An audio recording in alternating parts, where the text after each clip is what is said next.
Salav bînerên hêjayên kenarê Badînan Sad, Salav û dembaş bînerên taybetên bername êvara Badînan. Hêjayan duhî civata parêzgeha Kerkûkê biryara bilindkirina Alayê Kurdistanê li wî bajêrî pesend kir. Ev rûke em dê ên danûstandinê ser wê çendê ken ka ji rûyê destûrî û yasayî çawa tête helsengandin. Dîsan Kerkûk dê coğrafiya siyasî de çawan bûye terîbkirina Kerkûkê keftet qalibê coğrafiya siyasî de karvedanên nîvdewletî û welatên derdor ji alî yasayî ve çawa tête dîtin. Hikûmeta Iraqî dê çi pêngaf bin aliyên siyasiyên Kurdîş dê çend şên pitin şer'iyetê bidine vê biryarê. Eva û çendîn pirsyar û mijarên dî dê digel berêzan Dr. Ziyad Elyosef, doktora dê coğrafiya siyasî de û mamostayê Zankoyê. Dîsan Aras Muhammed Ağa yasanas dê danûstandin gelvan her du berêzan hêne kirin. Mamostayên hêjayên bixêr bên. Bê xweş in ku ev ro hîn bêhvarê êvara Badînan. Kak Aras eger em ji dena bête dest pê kirin ku wek yasanasek duhî civata parêzgeha Kerkûkê biryara pesendkirina Alayê Kurdistanê li wî bajêrî pesend kir. Aliyê yasayî û destûrî ve ev pêngava çawa tête xwandin. سواز بۆ تەرەفەتە پێشەچی پیرۆز باەکی گەرم ئاراستەی جەماوەری کوردستان و کەرکوچەکان و ماڵباتی شەیدان دەکەین کە ڕۆژێکی مێژوویە 28 بانگی سێ ڕۆژێکی مێژووی دێتە ناسین بۆ گەلی کورد بۆ کوردستان چەندین ساڵە خەبات و تێکۆشانی کورد لە پێناو کەرکووک و کوردستان و ناوچەکانی دەرەوەی کوردستان کە ئێستا ژێر ئاڵای پێشمەرگە و کوردستاندایە بۆیە مەسەلەی یاساییەکەی لە هەلکردنی ئاڵای هەرێمی کوردستان لە کەرکووک دیارە کەرکووک جێگای ئەوەیە باز بکەین کە شارێکی کوردستانیە چ لە ڕووی جوگرافیەوە چ لە ڕووی سیاسی و یاسایی ئەوەش لە دێر زەمانەوە سەلمێنرایە بەڵگەی پێویستش پێنرایە بۆ نمونە گەورەترین بەڵگە کە جەنابی مامجەلال لە سەردەمی حکوومەتی انتقالی پێشکەشی بە ئەندامانی حکوومەتی انتقالی لە عێراق کرد کەەوە گەورەترین بەڵگەی سەردەمی عوسمانیەکانیش بوو پێشتریش بوو کە بۆ چەسپاندنی ئەوەی کە کەرکووک شارێکی کوردستانی ئەو یەکدوانێت لە مەسەلەی یاسایەکە بابێن باسی بکەین ئەو مادەی ئەو هەلکردنی ئاڵای هەرێمی کوردستان کە لە ئەنجومەنی پارێزگای کەرکووک دەنجی لەسەدرای بە پێی پرۆژەی قانونی بووە ئەو پرۆژەیە لەلایەن بە نووسراوێکی ڕسمی بەڕێز نەجمەدین کەریم پارێزگاری کەرکووک پێشکەش بە ئەنجومەنی پارێزگای کەرکووکرا ئەنجومەنی پارێزگای کەرکووکیش سەرۆکی ئەنجومەن نووسراوەکەی حالەی بەشی یاسایی مەجلیس کردیە بەشی یاسایی مەجلیس ئیستینادی لەسەر دووسێ مادەی قانونی کردیە بۆ جێبەجێکردنی ئەو یاسایە دیارە لە مادەی 140 قانونی لە مادەی 140 دەستوری عێراقیدا هاتووە دەلێ دەبێت بە پێ ئەو مادەیە دەبی ڕئیسی تەنفیزی وڵات یان شارەکە مادەی 140 جێبەجێ بکە لە ماوەیەکی دیاریکراو کە تا کۆتایی 2007 کانونی دووە دیارە لەبەر چەند هۆکارێکی سیاسی یان چەند هۆکارێشتر بی بۆ ماوەی تقریبان 10 ساڵ بەسەرە و وادەیە تێپەڕ و جێبەجێ نەکرا ئێستاش بەپێی قانونی محافەزات ژمارە 21 لە ساڵی 2008 معدل بەپێی مادەی 24 محافظ ڕئیسی جیهازی تەنفیزیە لە پارێزگا بۆیە ئەو حەقیان بە جەناوی پارێزگارداوە ئەو نووسراوی ئاراستەی محافەزە کردێت دیارە داواکی یاساییان ئاراستەی سەرجەم ئەندامانی ئەنجومەنی پارێزگا و کوتلەکان کردووە زۆرینەی ئەنجومەنی پارێزگاکە ئامادە بۆ بەلیستی برایەتی کەرکووک و هەروەها بەشێک لە پێکاتەی تورکمان و عەرەبیش ئامادە بوونە بە زۆرینەی دەنگ ئەو یاسایە جێبەجێ کرایە لە ڕووی یاساییەوە هیچ ئیشکالێکی یاسایی نییە چونکە ئەو مادەی 140 بۆ کەرکووک دانراوە ئەو مادەیە کێشە لەسەرا دیسانێت شێشتریش یاساییان داناوە کە ئەو ئاڵایان داناوە تا ئەو کاتەی کە مادەی 140 جێبەجێ دەکرێت ینی ئەوەش ینی لە ڕووی یاساییەوە شتێکی زۆر باشیان کردو هیچ یاسایەک ناتوانێت ڕێگربی لە بەردەم هەلکردنی ئاڵای هەرێمی کوردستان دوو تەرەفی گرنگ لەسەر کێشەی مادەی 140 هەیە تەرەفی حکوومەتی عێراقی و هەرێمی کوردستان ئێمە داوای مافی خۆکاراس ئەمێ ئاماژە وان هەردوو ئالیادن لێ ئەسخوازمێ پرسیارێ بکەم کو مادەم دستوری عێراقیدا ئاماژە ڕێگری لێ نەکریە civata parêzgerî jî aliye qanûnî de rêkarên yasayî girtîne ber yani reng vedana wê divêt astekî kêmtir bit ku ava tê te dîtin چونکی چه مخالفات نهاتی نکرد وڵا بە تاکید ئەو ڕنگدانەوەی کە لەسەر هەلکردنی ئالای هەرێمی کوردستان لە کەرکووک کرا پێم وایە چەند بوعدێکی سیاسی یان بوعدێکی نەتەوەی یان بوعدێکی خراپ ینی نەتەوە پەرستی بە تایبەتی مەسەلەی کە تورک بەیان نامەی بەڵاو کردووە لەسەر یان وەزارەتی خارجی تورک هاتە جواب لەسەر موزا پێم وایەوە ئەو مۆزوعەیە مۆزوعی شارێک و مۆزوعە لە چوارچێوەی پارێزگاک لە چوارچێوەی عێراق و هەرێمی کوردستانە ئەوە دەکرێت بە تەدەخول بکرێت لە دەستێوەردان لە ناو خاچی عێراق ئەوە یەک لەو حاڵەتەن حالت دووەم برایانی تورکمان لە هەندێک لەوان لە برایانی تورکمان و عەرەبەکان لەوانەیە نیگەرا من لەسەر ئەو بڕیارە بۆی ئەو بڕیارە ئەگەر لە ڕووی یاساییەوە پێداچنۆش لێ بکەین هیچ بڕیاری مخالفەی یاسا و دەستوری قانونی عێراق نییەوە لە قانونی عێراقیش هیچ یاسایی هیچ مادەیەک نییە دژی هەرکردنی بەرزکردنەوەی ئالای هەرێمی کوردستان بن لە کەرکووک بۆیە قەنعەت ناکەم هیچ تعنێک لە دانی هەرکردنی ئالای هەرێمی کوردستان بستێتە سەر. بەڵێ کاکە دکتۆر ئەم دێ بەحسێ کەرکووکێکن کۆ ضمنێ مادە 140 دا دیسانجی پتەریە هەڤرکێن سیاسی ڕۆژهەلاتە ناویم گشتی عێراق تایبەتی دێتە خواندن هەڤرکێن سیاسینە واتە جوگرافیا سیاسی گرنگە ئەگەر تو بوومە کورتی بێژی جوگرافیا سیاسی چییە کی جوگرافیا سیاسی چێت کرد ئایا دانپێدانی قانونی جوگرافیا سیاسی تێتە کرێنیانە تام بێگومان دەستپێکی و مەجارێکە دیژێ لەوێ لەوێ قەناتێ داعینێت برنامجی دەمە بەحسی جغرافیا سیاسی کرد جغرافیا سیاسی یانجی دخوێنێ دەولەتی ژلایت عەردیڤە ژلایت سامانیڤە ژلایت مرۆڤیڤە و چەندی دچێتە بکێتە بەرژەوەندیە دەولەتێدا بڕاستی هەرێما کوردستانی هەندێک کێشەیەت هەنە گەل مرکزیدا و ئەوە بێتە ئاستانگەیەکی گۆ هەرێمی کوردستانی ژلای سیاسی و جوگرافیا سیاسی بتایبەتی دکەوێتە هەندێک یان هەندێک ئالۆز بێتێ نەچێکردن ئەوە مەسەلێت مادە 140 و مەسەلێت هەرێمی مناطق متنازع عليه بعربی گوتێتە گوتن ئەوە ئیدی مشکلێکی سینۆری نابەرە هەرێمی و نابەرات مرکزی دەتێتە شێکردن گۆ ئەوە جغرافیا سیاسی و هەرێمێکی سیاسی نەچمیت دەستنیشان بکەم نەچمیت ڕۆڵێکت بلێزم نەچم ڕۆڵ لە هەرێمی بدمەنە نیشان ئەگەر سینۆری دەولەتی سیاسی یانجیت هەرێمێکی سیاسی دێت نەبێت ئەڤروکا طبعا سینۆری هەریت ئاریشەکی زۆرە تژێت ڕۆژهەلات حتانیتە باشوور و باشوور و ڕۆژاوای هەرێما کوردستانی دناودا کەرکووکی دوا بێتە سینۆری بێتە ناسکردن و سینۆری دوا بشێواکی یاسایی بێتە یاسین نابەرە هەرێمی و نابەرە مرکزیدا مرکزیت مخابن ji 2005 حتانی وەکو ئەڤروکا ئاوا 12 ساڵ هەری بچو جیاوازی نابەراوێ و سیستەمیت بەرین و کادا نیزامت بەرین و کادا مەسەلێت دانپێدانی مەسەلێت کوردی بەرپێ ناچێت یعنی دیارە ناخوازێتە هەرێمی کوردی ینی کوردستانات باشوور بە هەم ناوچێت خۆی ئێت ئەڤروکا دەری ینی دەری ناوچەین خەتە هێلان 36 هێدی هێدی بەر بە هەرێما کوردستانی بچێت یعنی مەسەلەکی ئالۆزە ژێت هەرێمێرە تێتە چێکردن ئەڤروکا هەلدانە ئالای کوردستانێت لەسەر باژێری وەکو باژارێکی پیرۆز وەکو کەرکووکێ ئەبێم ژلای سیاسی بە لای جغرافیا سیاسی بە تشتێکی گەلێکی نۆرمالە گەلێکی هێشتا ئەڤ تشێکی حالێکی کێمە گەلێکی کێمە چونکی گەلێک تشتی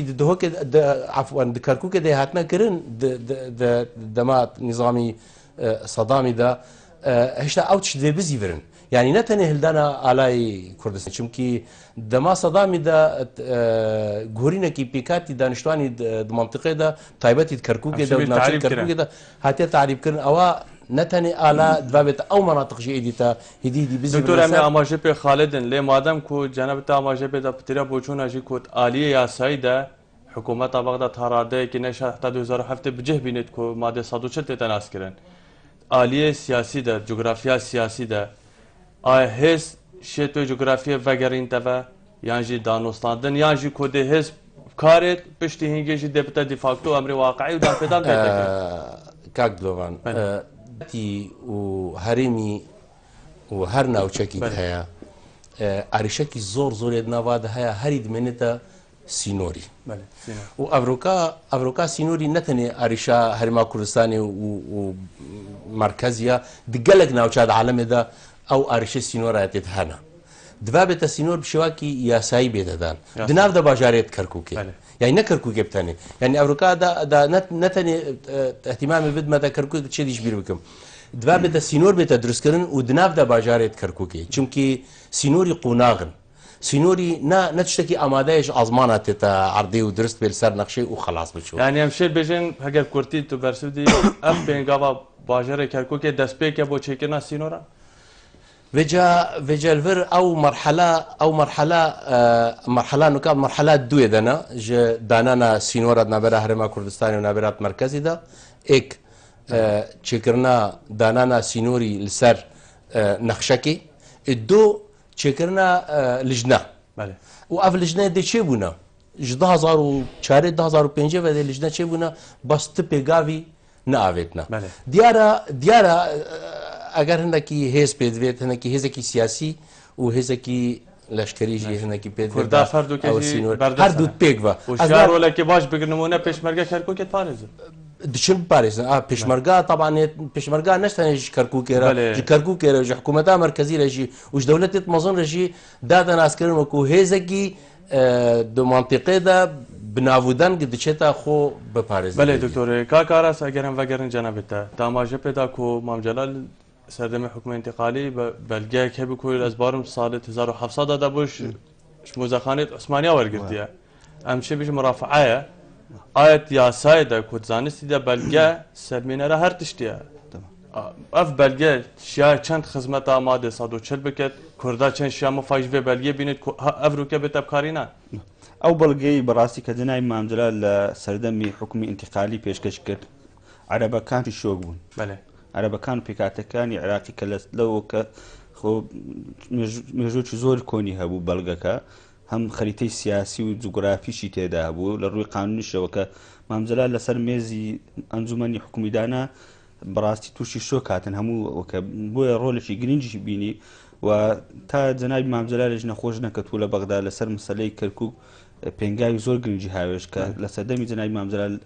پارەیەکی باش خرجکار بۆ مادەی 140 بەڵام داخەوە لە دوای نەخۆشکەوتنی جەنابی مامجللا و هاتنی تیرۆریستانی داعش و عێراق وەزعی سیاسی لە عێراق و بەرەو ئالۆزێکی یا ڕۆژ بە تایبەتی لە سنوورەکە بەعامیش بۆیە ئەمە لێرە دەتوانین ئێستا بلین ئەوەندەی واقع حکوم دەکات لە سنوورەکە ئەوەندە مەسلەی یاسایی و قانونیەکان حکوم ناکە هەرچەندە ئێمە کورد دایمەن لەگەل ئاشتی و تەبایی و مەسلە قانونیەکان داین بەڵام ئێستا واقعی کەرکووک و واقعی سنوورەکە ئەوەیە کە لەژێر ئالای هەرێمی کوردستان و لەژێر ئالای پێشمەرگە پارێزراوە ئێمە وەکو کورد خوێنی زۆرمان بۆ کەرکووک ڕشتووە خۆشەویستەکانی خۆمان فەرماندە هەر ئازاکانمان لە ڕێگای پاراستنی کەرکووک بە شەیدکردندا کاکاراس ببوورێتە برم هەمن ڤیازێ پرسیاری بکەن عالیە سەربازی و پێشمەرگی کوردستانی سەدان شەهید ئەمشن بێژن بۆ مادە و چەند دەڤێن دەروێ ئیدارە هەرێمێ کەرکووکێک شوانە دیساش عالیە ئیداری و پتریاوان دەستێ کووردا دە ئیداری دیساش عالیە قانونی وش عالیە زانستیژی و بەلگەل بەردەستن یعنی نمونە مرافعە کو نمونە بەلگەن دیرۆکینە یعنی زەحمەتیاوی چ دەیە نەڕازیبوونا عالیە بەرامبەر سەر چییە؟ وڵی ئەم بە قەنەعەتی من هیچ شتێکی گەورە نمایە لە بەردەم گەڕانەوەی کەرکووک بۆ سەر هەرێمی کوردستان ئێمە تەواو کات کوشتن بەس ئەمە 10 ساڵە چاوەڕوان 12 ساڵە چاوەڕوانیوی دەکەین لە دوای ڕوخاندنی سەدامی حوسێن دەمانەوێت بە گفتوگۆ بە حیوار شەکان چارەسەکەین بەڵام بەداخەوە هێزی بەرامبەرمان قبولی ئەوەی نەکردێت مماتەلە بە مادەی دەستوری و قانونەکە دەکات هیچ هەنگاویش ناتە پێش ئێستا ئێمە وەکۆ کورد دیار کەت هەم لۆ وڵاتانی دەوروبەر هەم لۆ نەتەوەی گرتووەکان لۆ سەردەم دنیا مەسەڵمان کە کەرکووک کوردستانیە باشترین گەورەترین خۆشەویستەکانی خۆمان پیرۆزیەکانی خۆمان دەبەخشینە کەرکووک ما حوسێن مەنسوور و شێرکۆ و نەریمان و گەورەترین سەرکردە سیاسیەکان و گەورەترین سەرکردە سەربازیەکانی هەرێمی کوردستانمان بەخشی خاچی پیرۆزی کەرکووک بۆیە دەبی عەرەبەکان تورکمانەکان ئەوە بزانن مەسەلەی کورد دەست لە کەرکووک بەرنادا کەرکووک کوردستانە چۆن ئەوان قودس بە مافی دەڵێن ئەمە دەستبەرداری قودس نابین و وڵاتێکی عەرەبیە ئێمەش کەرکووک قودسی ئێمەیە بە هیچ شێوەیەک دەستبەرداری کەرکووک نابین کورد هەتا یەک کورد مابێ ئەوە قسەی جەنابی مامزەرا لە ساڵی 1970 کردی دلێت تا یەک کوردێکی بەشەرمان بێت دەست لە کەرکووک هەل ناگرێت بۆیە دەبی ئەوە پێم وایە لەلایەن لایەنە عێراقیەکانیش بە تایبەتی شیعەکان گەشتنەوە قەنەعەتەی تەواو کەرکووک تەواو بۆ کەرکووک شارێکی کوردستانیە و لەوانەیە هێزێکی دۆڕاو لە عێراق وەکو سونە ئەو هەندێک مماتەلە لە سەوزعەکان بکەن بەڵام ئەوان خۆیان لە پرۆسەی سیاسی لە عێراق دۆڕاون ئێستا شوێن و مەکانەتیشیان نماوە لە عێراق ناتوان هیچ بکەن ئەوەی تورکمانیش کە دەیکات لە کەرکووک دەرکەوت هێزی تورکمان چەندە هێزی عەرەبە سونەکان و هەم پێکاتەکانی چەندە ئەمە ئەگەر وەکو واقعک بینەوە لە مەسەلەی کە ئەستێفتا نەکرای بەڵام ئەوەی بکەینە بەدیلی ئێستێفتا هەڵبژاردن کۆتا هەڵبژاردننی کەرکووک ساڵی 2014 هێزە کوردستانیەکان یەکێتی نیشتیمانی کوردستان 6 کورسی پەرلەمانی هێناوە پارتی 2 کورسی کەواتە لە کۆی 12 کورسی هێزە کوردستان 8 کورسی نزیکی 70 هەوراس ئەوە یەک لە بەرگەهەرە گرنگەکان کە کەرکووک کوردستانی دووش ئەمە هەڵبژاردنمان کردیە لەسەر کۆمیسیۆنە کە بەغدا چاودێری هەڵبژاردنەکەی کردی چاودێریمان نەکردیە بەڵێ کاکاراس ئەف ڕوونکردنا تا ئەزێ ئەوەیەکی پرسیاریش دکتۆریکردم دکتۆر هەر ماماژە ئالیە سەربازی ئیداری هەم دیسا سیاسی و هەمژی هەڵبژاردن ئەvە هەمی بەلگەنە کۆ کەرکووک یا کوردستانیە ئەvە دێ چەند شێ بنەهاری کار کوت ئالیە جوگرافیا سیاسی دا ئەوە کۆهاتیە تێکدان کەرکووک ڤەگەر تەڤەیانجی مادن 140 طبعا بێگومان ئەوە برێزی تێت دەستنیشان کرد بشێواکی تێت باش کەرکووکی یەت کوردستانیە حتاوە لەو 0.01 کورد تێدە بمێنێت نامێنێت 1.001 سەدی تێدە بمێنێت کەرکووکی باژارێکی کوردستانیە دومیژۆیە دە باژارێکی کوردستانیە دی جۆغرافیە دە باژارێکی کوردستانیە مەسەلا گوهۆرینە پێکاتی دانیشتوانی ڕێژیمی رژیمات بەس دەیات بەرێدا ئەوە ینی نەدشیا کەرکووکی دەرێخێت ژە سینۆرێت جوغرافیات کوردستانی یانجیت ژمیژۆیە کوردی دێ ئەڤرۆکا دێ نەبێژم وڵا من سەربازیت هەیە و من شیانی تەنە ئەوە کوردستانی حتا وەلەو ئەوژی نەبێت بەستەبلی وەلەژیت ژلایت مقەویماتی بنەمایی یەتەحەمیت بنەمایت هەنە گوت کەرکووکی لای جغرافیڤە لای سیاسیڤە گۆ کەرکووکی بەر بە کوردستانی بە بچێت وات بێم ئەوا گەرەکی مناقەشە سەر نەبێت یعنی ئەسەر نەبێژم ئایا کەرکووکی کوردستانیە یانژیت نە کوردستانیە بلا مناقەشە لەسەر تشتێ ژێوێ بەترە بێت دا کە مەسەلا کەرکووکی چاوە ئێتە چارەسەرکردن ئەژنوورە ئەڤرۆکا 2017 ئەس بزیورم و تاکیدکم کا کەرکووکی کوردستانیە داژێت ببورم هەنەکی دا ببورم ژێوێ بەتر بە بەس مشکلەکی هەیە ینی بۆنی پاشەڕۆژی ئاریشە چێ نەبێت گەرەک بێ هەرێمی کوردستانی دگەل حکوومەتی مەرکەزی سینۆری هەرێمی کوردستانی دناو دە مەسەلێت کەرکووکێ بێتە چارەسکردن بشێواکی نەتەنێ یاسایی و دان پێدانی بەێ دکتۆر ئەزبارم هەواڵێکی سەرێ لە پەیوەندی ئەمە ئەزێ پرسشتە بکەم پشتی پەیوەندی بەرسەم بخوازم کورد بەرامبەر بەغدا چ بکەن کوواوە تۆ ئاماژی بێتی بێتە چارەسەرکردن لێ پشتی vê پەیوەندی بەێ ئەزبارم پەیوەندیە گەلمەدا الو ایوار باش ایوار باش سر جواب گله بخیر کرم که حوالا صاحبی سپاس نوان کرم که از بشم پیروز افریقا کوچه بود پیروز اشرا قرن پارتی و اکیاتی افریقا بر همه وانها تا دی یا شاجیا بشین چرکوش یعنی بیکو هر مالکا کجا بس بسیار عمل بو هر دو بارزا اره 2017 شنی که آلای چرکوش یک کردستان کرکوش دیتا بلنکرن ام چند تاخیر بویا شنی افریقا که نتره که وکی ترکمان از بجید اصلا شم ریگیری گنج خونگرم کم اره او گنج خونگرم کی را بودمه پشمرگی که پارتی چون حتی نکشی نشته لشتوان ادبن یعنی دست تیرورستان داعش در حویجه او افریقا کرکی که ترکمان ده بجد او هر دوبارت یعنی چند جلوه چند دادن او افریقا رفع علاواتی دی و بجمه ام نگلک تاخیر بوینه افریقا وقت دی آلای کردستان بلند کردن از گلک که خودم خودش دارم خواهدم بس یاشتن وارم گوتی يعني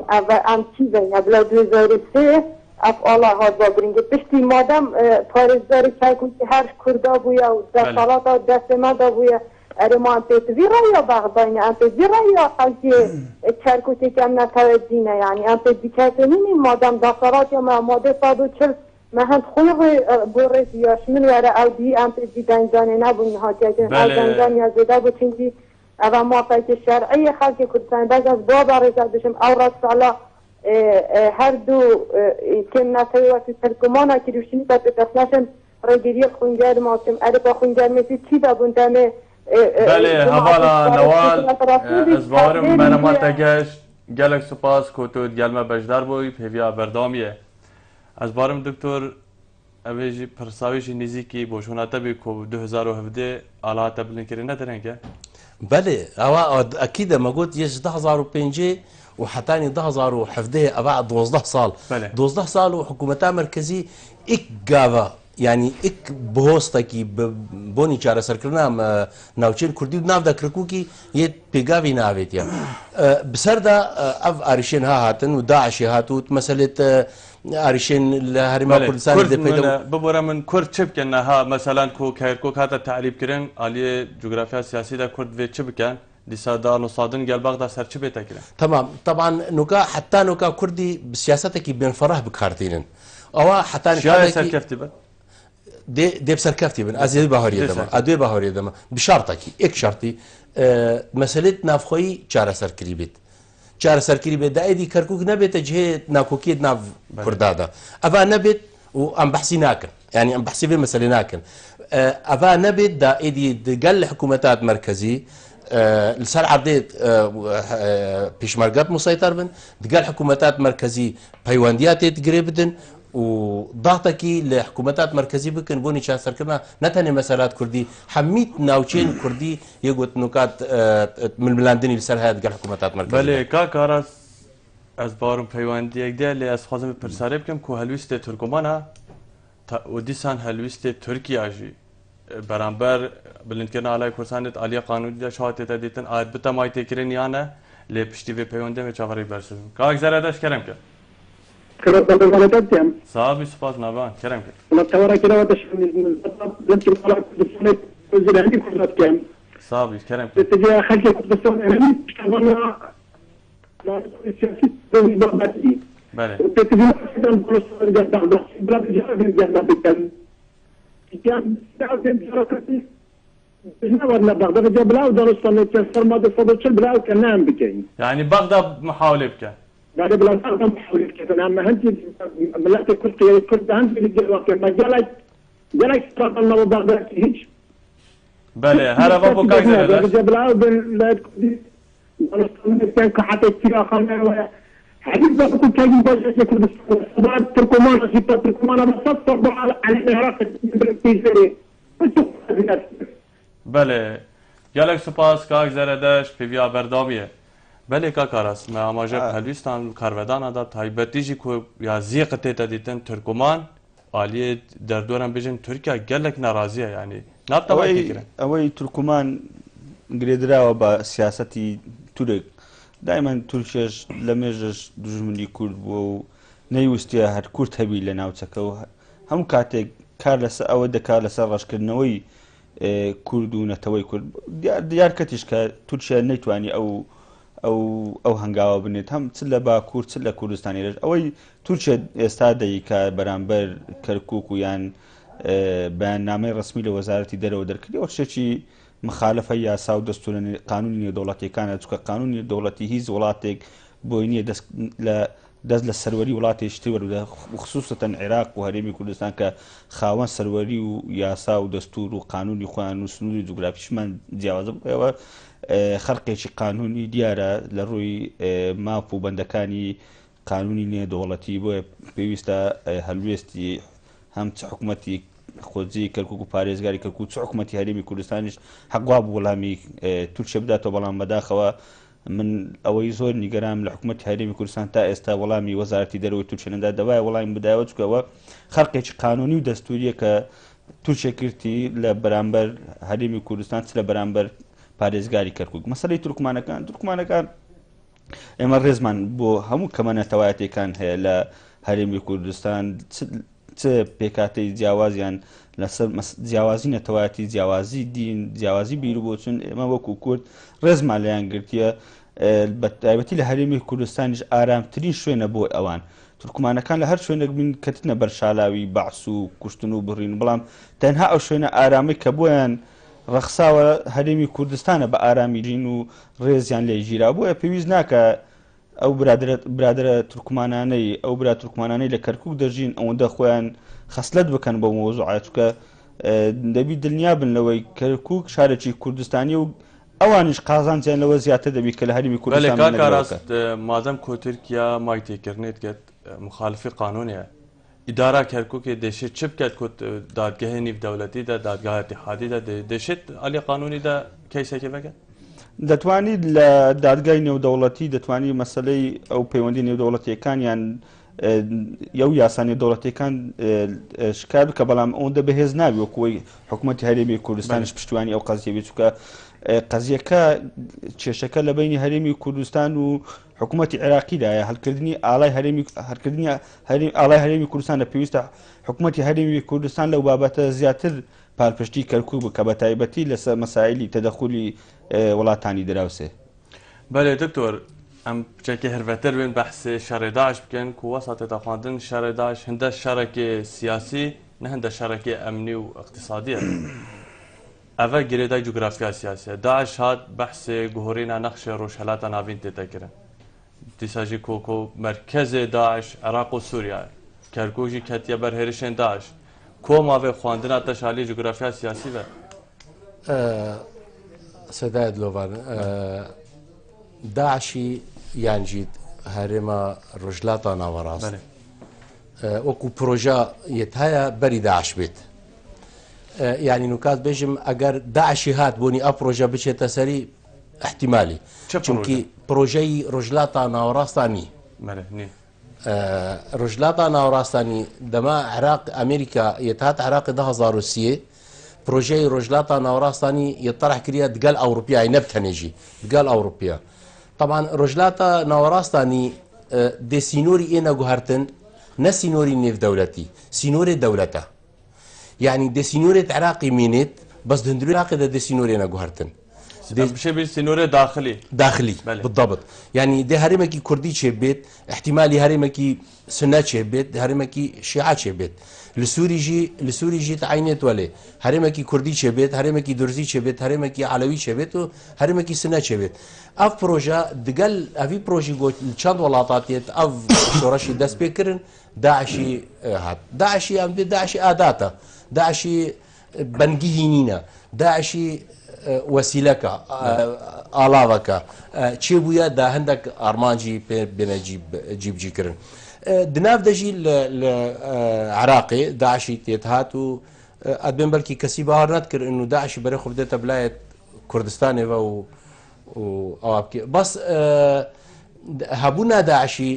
كارتكرك زور المسألة كردي كر بس ولا جيت أودا فدا داتا مسألات كردي چونكي نكادمات أم لسر هيزن نيف دولتي وهيزن هرمي وهيزن نافخي لرجلاتا ناوراست يدسكن جبلي أمريكا وروسيا جبلي تركيا وإيراني أم تن صحت كنت هرمكي نافخي هيزكي نافخي يد بيدابو هيزات كردي لفر العراقي جي بيشمرقا رولكي نيف دولتية حتى تلايزاندن ولا جيت هزيد كردي لسوري جي او رولا هذا تلايزاندن يعني كرد بوينا ياري كرين سركي تفكيشان نيف دولتي بالضبط نت مسألة نيف دولتي مسألة نافخويدا رولكي سركي دي هذا الفرجي ولا لا سوري جي اجبر ولا ادبم اگر اف مسألات كركوكي يعني نتني بهزي بتتب جيب جي كرن دقل پەیوەندیە دگەل مەسەلەت سیاسی بۆنیچە وەکو نۆکە برادری تێت لەسەر ئاخفتندەکی بۆنی سبی تورکیا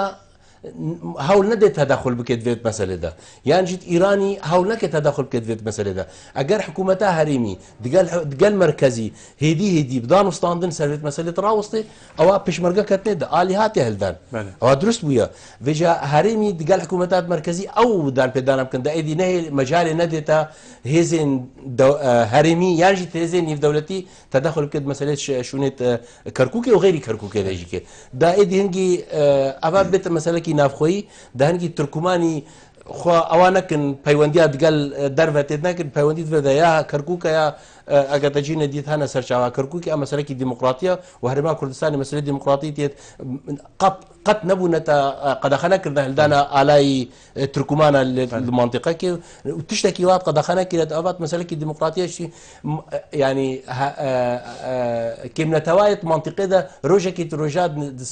دبا سيستم بعض نلفرنا سوري تجاري توقعات كل ممكن نتفق وناقش ديمقراطيتي هذه او مساله ادبم هدي دقال هزي قالك حكومتها هرمها كردستاني دقال حكومتات مركزي ابي مساله بيت راوستاندن لسري دا نهي لتا دولتين نف دولتي تدخلت بك چونكي پشمرگاي دي بونتا هيزا كي تنظم منطقه دته دكتور تماشا پیدا کو گهورینا سنوران له داخلي ولاتي ده دما کو داخلي ولاتي ده بر مترسل سر ولاتين دردور لينا اف بزافين تركيا يعني شبه هاجر هاتو ايران بت يعني سوري هر ولاتا كديه دردور عراق بت اف بزافا بو چتينا كرن دما كده کوچ مترسل سرينا گهورینا سنور نافخويا بگومان تركي نج هرما كردستان الطرسي شطرس وتركي نج هرما كي كردي يعني السوري شبيت جيب بالطرسي جيب طرسي ابا باندورا كي تلسر بلايزي لسر كردي تركي بكيت دا باندورا كي بكيت بيونديت كردا دقال هرما كردستان دقال كردي تركي تيت خرد بيت اجريت ايدي 20 مليون كردي يعني 20 تقريبا بتر 20 او كردا ايدي او جي دا خوازات هرما كي ايد بكن نوكا تركي تحالي حاسد سيرفيس مسألة دراوسي دا تاني نبنتا اجركي ببيتا جهد جو كردي تركي رابن دا خوازي لتركيا بكن يعني تركيا اوات زانت خوش زانت هرما كردستان تو مطرسي جينينا والباشورجي مطرسي او جو باندوري تبت ليزاندن وتركي دي قالك شاشو دي قالك شاشو كيش مجالي ده شاشو دي مجال السياسي ده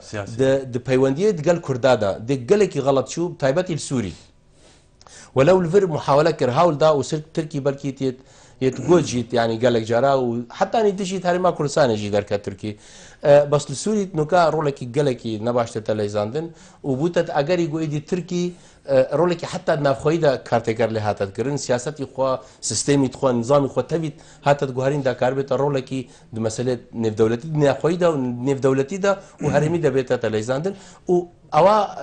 تاثير كي جالك سلبي لتركي وبيونديه تركي هاتا تكرن د منطقه ده بله كاكاراز جاردي ام فكرنت وكو ديار كو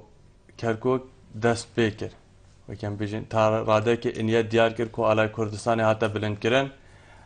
دیسانجی کرد و دکتوری آماجه بده هزکا باشتر هفکشن باشتر آلین قانونی و نیو دولتی ده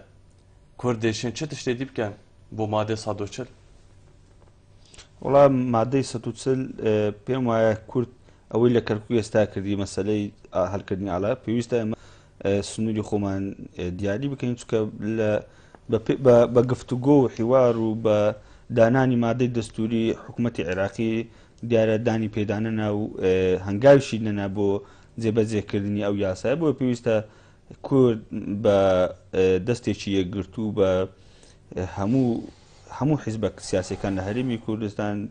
لەگەڵ ئەو لایەنە سیاسانەی کە ئێستا ڕۆلی کاریگەریان هەیە لە سنووری مادەی 140 کۆک بن لەسەر دەستنیشانکردنی سنووری مادەی 140 بە هەموو سنوورەکان بەتایب شنگار زومار تێوە خانقین و خچومە بەست کەرکووکمان نیە تەنها بەڵام کێشەی هەرێ گەورە کەرکووکە ڕاستە دووسخورماتۆمان هەیە کێشە لەسەر خانقینمان هەیە شنگالمان هەیە بەڵام کەرکووک دیاریترین یانەکە کێشەی گەورە و لە کۆنە و کێشە لەسەر بووە ڕاستە بۆیە پێویستە ئەو هەنگاوە جدیە بە عەمەلی بنێن بۆ گەڕانەوەی ئەو ناوچانە کە پێی دەرێن مادەی متەنازع ئەو سنوورانی کێشە لەسەر یان ناکۆکی لەسەر کە ئێستا گۆڕاوە بۆ سنوورەکانی هەرێمی کوردستان بۆیە پێویستە هەرچی زووە ئەمە ئەو سنوورانە یەکلا بکەین و بنێن ئێستاش لە ڕووی واقعیوە کاک دلۆڤان ئەو سنووری کە پێیان پێشتر دانگۆ پێیان دەگۆ مادەی ١ لە ڕووی واقعی و عسکەری و سیاسیەوەش ئێستا کەتوتەوە سەر هەرێمی کوردستان چونکە هەموو ئەو شوێنانەی کەتوتە مادەی ١ هەموو پێشمەرگە دەیپارێزێت لە دوای هاتنی داعش پێشمەرگە بەرگری لێکردیە خوێنمان لەسەر ڕشتووە و خاچی خۆمانە بەهێزی و بە توانای پێشمەرگە و بە خوێن ئەو خاکانەمان پاراستەوە و گەڕانتمەوە سەر ممکن نییە جارشتی هەم هێزی پێشمەرگە لەو سنوور بکشێتەوە هەم ئیدارەی کوردی لەو سنوورانە بکشێتەوە بۆیە تەنها ئەوەی مایە پێویستەی بە یەکگرتووی تەبای نێمالی کورتەیە لەوەی ئەعلانی وەی بکەن کە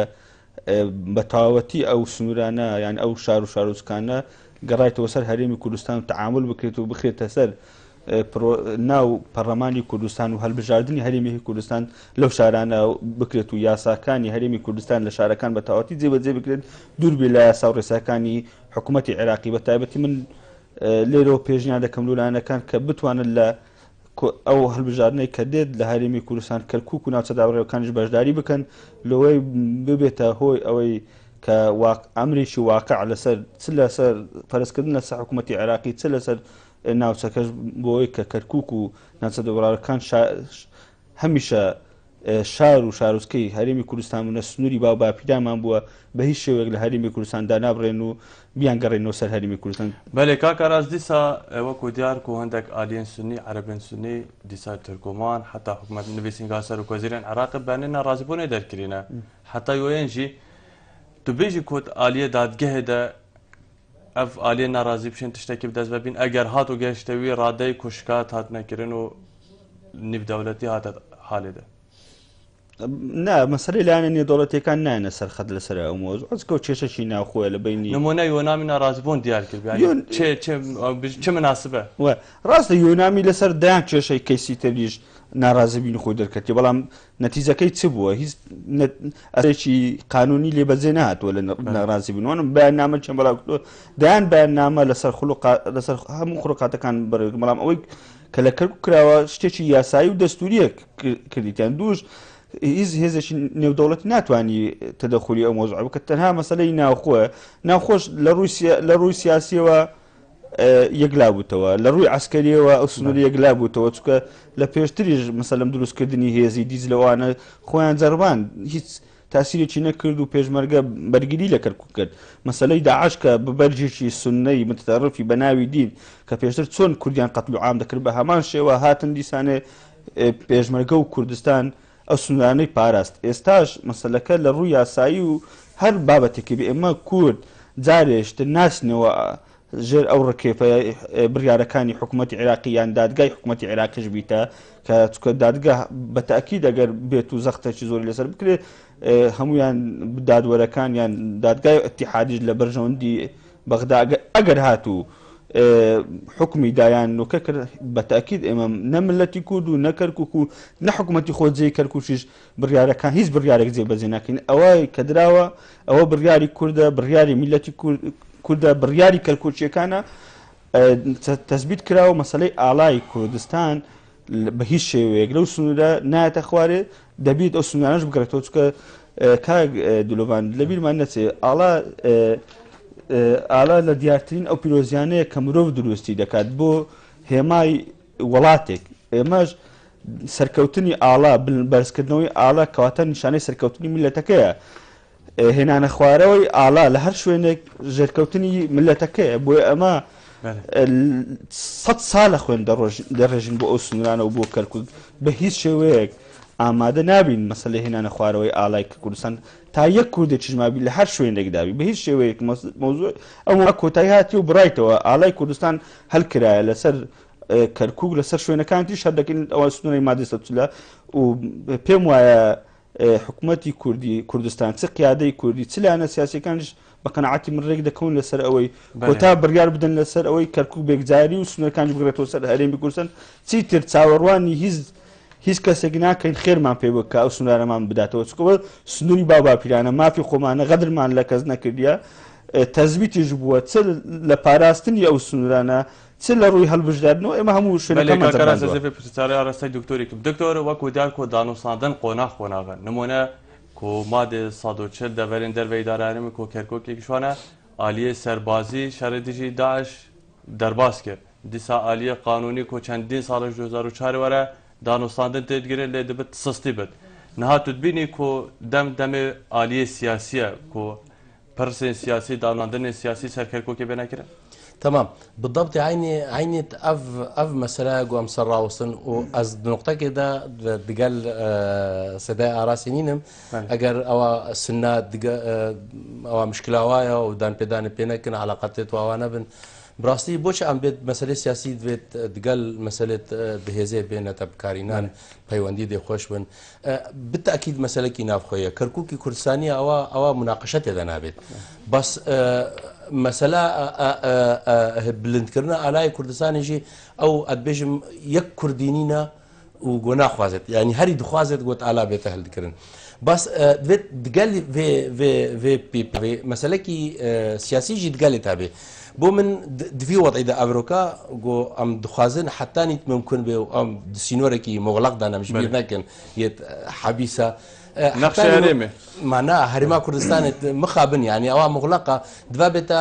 أزنا هركس كي الدور وبري خوا بكمتا دجمني بو خوا بوني بيجافا كيت أسبابجم جبر ولا بو من قال كيت مهما بيواندي من قال سنة خوش نبن سنة دي هري باورناك مجروجة كجروجة بقشتيفا طبعا دقال جو كركوك بسر كردستان أو چمكي أو عقلياتي الدفوا پیدا نبويا وشيعة جيت ولي وترك جيت ولي وإيران جيت ولي أف عقلياتي هشتا نكت نبي واردة إنه مسألة ديمقراطية وبات مسألة كردية جبرندي بلا أو مسألة نافخوية أو بجارة كردستانية بس برانبري توي شنديد السياسات كي بكار بينم قلت أنا هلم أف دورو بريت منه حتى ندندرت عراق إذا ديجي في بيجابت راوستن هري ندقلن بس على الأقل دجي نراوصلن جبرندي الاستواء نرمتل بلاني أو زاند أو مستحيلة يعني نابت تقل يعني نابت تقل مثلا كركوكي باجاركي كردية أو نشيت قبيل بكي چونكي فيري في مثلا نبويا ونابيش زاني ناس النشي ونشيعاجي ونترك ونيرانيجي بس شايا اتزان ميتناي بس على الاقل از محاول دم سياساتك كي بكار بينهم قناه ندجي من راوستي او باشا او تش سياسه تبديد تمام اما جزء ج مركزنا هو واقعك هشتا حتى اني استقلالي بيت يعني جي سربخو بيت او بيغابا كي ديتري ام جزء اكيد مركزنا ام بايواندي خد قال مركزي بكن شنديد قال مركزي ام علاقاتي خردكن قال هيزين دي الطرفين دي وسنانوكا هدي علاقاتي خد قال هرما كردستاني دي بيتش خوش لكن ام نهل او بكم نبي وارد ديجي مني يتراوصن افا سياستك كردي دي بكارين بكار بين انا زان ما اگر بكار نين دي مشكله از بيجم اما سنه شتكن بلا بكن شيعه شتكن بلا بكن وتركي شتكن بلا بكن او سياستك مقبولين بوش ام بيجن بلا قواتي هيا بيش مرجيت هنا بس برانبري في هزا خرتي جو هذا هزا كي دولتي هاتت نشان كرن حتى الدف دولتي مصن از برانبري توي سياستك باش بكار بينم دي في هزا باش جو هاتت بكارينا يعني امشين بيجن جبو كرد ارماجي خب دز ببينن دوستا بخو تشكن نك نيارا على الاقل نبت دوست بلا نبت نيار بله نبت دوست بلا اوقت بيش احتمالي تقل منينا بس على الاقل نبت دوست دكتور وكو ديار كو اسبارم تعريف كرنا كركو كي يعني اول ها كود بيجن ماده 140 بروسيس کا سياسي بو تجي كردا هاتي كرن وات نقش جغرافيا سياسيه كركو كي معنى تمام دم دبت عاليه سياسي بد ودي ساجي تقبل لا يتكرن يعني بكردان چه بروجه هبت تمام لا افا مشكله كي زانت او مشكله بهيزه ثانيه لا تقبل كرن چونكي از دجيت عراقيات تبيت في وضعي ده افروكادا في وضعيه يتنخوش ده از دجيت ملطيت عراقي دجي سناجي ودجي شيعاجي ودجي تركماناجي بوني بيغافا كتزباش دجي فا هيزان تبيت رابم اواجي نمقبوله چونكي حتى او اسكار بمجي حتى بيش برقات دوي وارده من دوي قاصي دبن قدي سينوري كردستان درستكن تبلي ولا شيء مقبولين چونكي او سينورا دبابت مسلكي دياساي بيت دبابت مسلكي دانپێدانی بێت دانپێدان شالی کی دانپێدان لای مرکز و هەرێما کوردستانەوە بالضبط مرکز و هەرێما چونکی زانێت سینۆری دێ هەری مێنێتە عریشە یعنی حتا پێشمەرگە گشتە دەژی دەما دانپێدانی پێ هاتەکردن کەنگی هێزی چێ بێ کەنگی بشێتە دەبێژێتە من دانپێدانی پێ نەکرێت دێت ئەوە یا باش ئەوە ئێدی ئەس دێت مەسەلەی بدرایی و هێدی بێتە چارەسەرکردن بەێ کاکاراز دکتۆری ئاماژە پێدا کۆ دەبێت کورد هشیارانەتر سەرخوا نەرمتر سیاسەتە دروستکردنا سوینۆراژی بەگەڕاندنە دەبرێن دەربێدارە هەرێمێ دەست پێ بکەن ئالیە قانونی دە کورد چ بکەن نمونە کو بژن کەرکۆکی بکەنە دەستپێک بۆ بەگەڕاندنە دەبرێندی وڵا بە تاکید من لەگەڵ ڕێیەکانی دکتۆرم بەڵام قەت لەگە ئەوەی نەبوونە مەسلەی توژی بەکاربین بەڵام ئێمە کورد لە ڕووی یاساییەوە ئەو شانەی کە پێشتر لە ساڵی 2005 جێبەجێمان کردووە داوامان کردو تیزاران ئەمە خۆمان نەسەپاندووە لەسەر هیچ هێزێک لەو سندونانە مە 12 ساڵە چاوەڕوان دەکەین لە 2005 بەهێزی حەکیمانەی کوردی و قیادەی کوردی لە بەغدا لە دەستورمان چەسپان مادەی 140 بەڵام ئەوە تقریبان لە 12 ساڵ لە چی ئێمە چاوەڕوانی ئەو جێبەجێکردنی ئەو مندین جێبەجێ نەکراوە ئێستاش کە هاتوین هەلکردنی ئاڵای هەرێمی کوردستان لە سەر دامدەستگای حکومیەکان لە کەرکووک یان هەر پێنگاوشتری کورد ئەمە یعنی قەت بە مانایەوە نییە خۆفەرزکردن و دژی ئیرادە هیچ بێبنەتی بەڵام توپ کە پرسیار لە من دەکەی دەڵێ ئەگەر وا کراچی دەکەن خۆمە میلەتی کورد دەستبەستان ناوەستین هێز بێتە سەرمان وەڵاممان دەبێت بە تاکید لە ڕووی یاساییەوە ئەگەر ئەوانە ئەو لایەنانە دژی ملەتی کورد بنیان هەر هەنگاوەکی یاسایی بنێن بە تایبەتی لە بەغدا کە زۆربیان پێکاتەکان لە حکوومەتی عێراقی لە عەرەبن و محکەمەش بەدەستەوانە ئەگەر دوور لە یاسا ینی بە شێوەیەکی قومی نەتەوەی بڕیار بدن مە جێبەجێ ناکەین کێشەکەمان لەوە بووە باسم کردی جێبەجێ ئەگەنا مەسەلەی هێوار و گفتوگو ئەگەر لەو دووسێ ڕۆژەی پێشتریش کە تەمەشاتان کردی بێت چ پارێزگاری کەرکووک چر هەواڵانمان لە ئەندامانی ئەنجومەنی پارێزگای کەرکووک چ قیادەی کوردی دایمەن ئامۆژگاری برا تورکمانەکانمان کردووە ڕۆژی جێبەجێکردنی مادەکە لە مەجلیس محافەزە برای بەڕێزمان کاکتۆ نەزمەدین لەگەڵ پێکاتەکانی عەرەب و تورکمان دانیشت ئێمە دەمانەوێت بە ئاشتی بە شێوەیەکی برایانە جێبەجێ بکەین بەڵام لە حاڵەتی توکە پرسیار لە من دەکەی لە حاڵەتی ئەوەی کە ئەوان دژی ئێمە بۆستن پەلامارمان بدەن حتمما وەڵاممان دەبی من لەگەڵ ئەو ڕێی دکتۆرم سەڵەسەد بە دیالۆگ گفتوگۆ حیوار بەو شتانە دەتوانین شەشەکان چارەسەکەین ڕاستە ئێمە بەرامبەر سونەت تەخسیریمان نەبووە کای دکتۆر ئەو سونانە بوون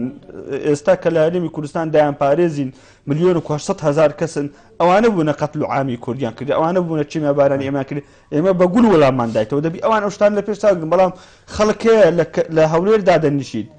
ئێمە پشتیوانیمان لێ کردووە هینامانە پاراستومانە ڕۆژان دێ لە کەناڵەکان دژی کورد قسە دەکا مەسەلەی نمونەی ئەرشەد ساڵحی ئەوانە ئێمە لە کەرکووک لە شوێنان دەی پارێزەگە لە شوێنێشتر بی وەکو لە ناو شیعەلەوانەیە یەک ڕۆژ نتوانیت دابنیشی ئێستا ئەوەندە بە شۆفینێت قسە دەکەن لەسەر کورد یعنی زیاد لە حەدی خۆیان تەجاوز دەکەن ئەمە لەگەڵ ئەو مۆزوعانەمانە خۆما ئەگەر